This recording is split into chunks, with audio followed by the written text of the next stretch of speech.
Ako nga pala si Makoy at this is the day 4 of my fitness journey. Sunday nga pala ngayon kaya nagsimba tayo para naman magpasalamat sa mga blessings na natatanggap natin.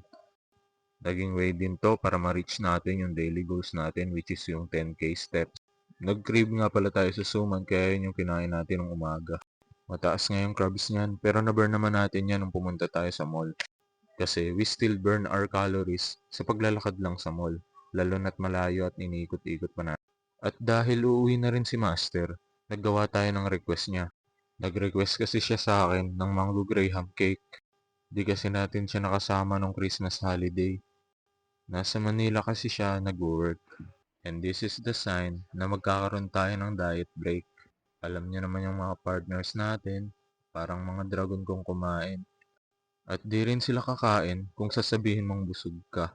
Pero we will try our best pa rin na i-count yung mga calories na kakainin natin. Ililimit natin yung sarili natin. Balak din kasi nating i-reset yung workout program natin. Gagawin na natin siyang PPL, rest, and repeat. Para mas ma-maximize natin yung intensity ng workout natin. At matitrain natin twice a week in every group of muscle ng katawan natin. Natapos na natin yung Graham. At nasundo na rin natin si Master. Masarap din daw yung Graham, sabi ni Master. Yan lang, bukas ulit.